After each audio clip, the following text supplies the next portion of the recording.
I'm doing 2 reviews this time, cause they're both pretty short. I'm probably gonna do more videos like this in the future, so get used to it.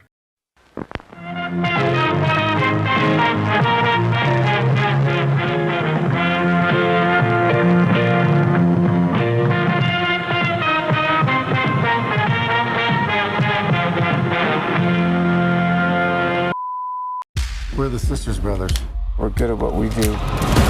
The Sisters Brothers is a western where Joaquin Phoenix and John C. Reilly are 2 sibling hitmen searching for their next target while he teams up with a chemist who has a unique formula for gold prospecting. I admit to not really knowing what to expect from this film. I'm not familiar with this French director's previous work, and the impression I got was that this is supposed to be some kind of dark comedy western. Now, having seen it, the first thing I will say is that it's not a comedy. There are definitely funny parts in it, but even at that, they're not gutbusters, and they're pretty far in between from each other. It's more of a character study about these 2 brothers and the men that they're targeting. If you're coming into this expecting a comedy, you're gonna be disappointed. Now that said, walking into this with no specific expectations, I can safely say it blew my ass away and gave me something amazing. The story's nothing complex, but it doesn't need to be, as like I said, it's really a character study. You get to spend a lot of time with the titular brothers who have their own wants and desires as well as contrasting personalities. Like Joaquin is very showboaty and loves to spread their name around, while John is more reserved and has a bit of an inferiority complex to Joaquin. It's fun to see their dynamic and to watch them interact with the environments around them. And even though they could be pretty ruthless killers, their actions have a form of understanding to themselves. But that doesn't stop it from getting pretty dark at parts. Sure, you spend a great deal with the brothers, but you also follow their targets, who have a different but just as interesting dynamic. Jake Gyllenhaal plays this detective who is going to capture this chemist but ends up befriending him instead. And you learn about his character and how he thinks, and he's fascinating, as well as Riz Ahmed's. Although this is the second time I've seen these 2 play a duo, because they had a similar dynamic in Nightcrawler, so if they ever work together again, have Ahmed be the sketchy one. The film is beautifully shot, all the performances are great, the violence is pretty gritty and intense. If I really had to pick a criticism, the 3rd act probably dragged on a little too long. There were a few points where it could have ended, but even at that, they do bring closure, and I love the point that it does end on. I love this movie. I highly recommend you go see it. It's bombing really badly. Just keep in mind it's not a comedy, but it is one of the best films I've seen all year. 9 out of 10. I'm Angelino. Welcome to my fucked up city. I was born here, and I'll probably die here too. They call this place DMC. Probably stands for desperate, miserable, corrupt.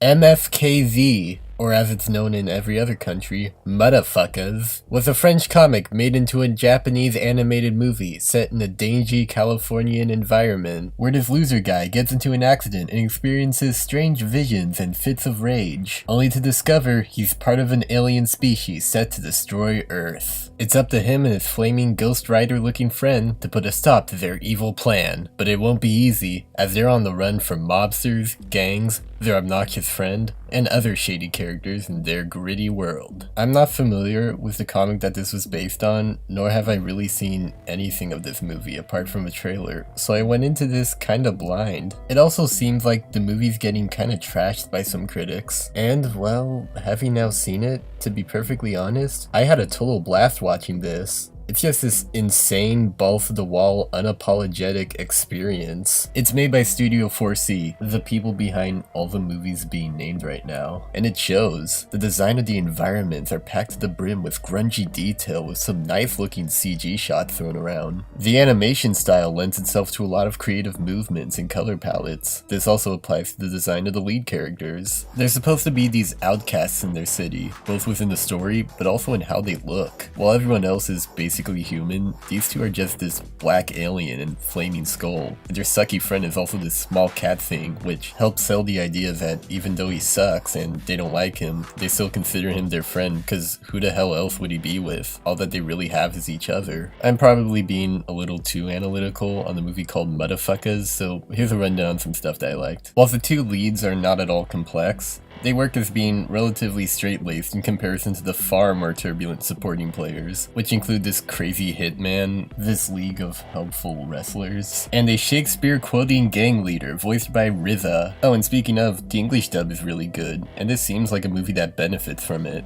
There's a lot of on-screen visual stuff going on that I feel subtitles would distract from. It's a funny movie too, with some amusing lines and this running joke of text suddenly appearing in relation to whatever general absurdity happens. This film kinda reminds me of Scud the Disposable Assassin, which is this crazy comic about this robot assassin trying not to die while going through a bunch of downright bizarre episodes, and you're just kinda going along for the insanity of it. The whole world's gonna die, Marty, because Scud is real, Marty. It's real. I can't believe it's real.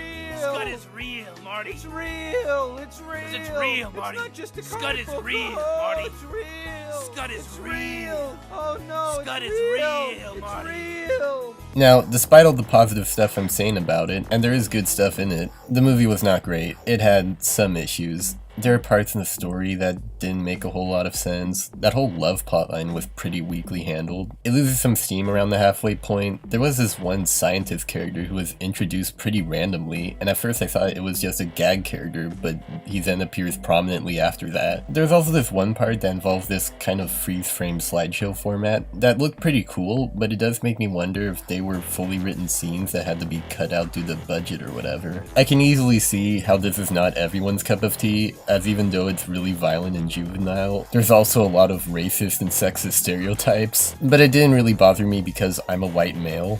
And also because I see it more as an over-the-top parody of grungy neighborhoods, as well as the English dub having several prominent Mexican and black actors who I'm sure were at least in on the joke. This is definitely the most unique experience I've had in a theater this year. If you're in the mood for some beautifully animated dumb fun, then I'd say check it out when it comes out on like DVD or something, cause this distributor never freaking releases anything properly. 7 out of 10.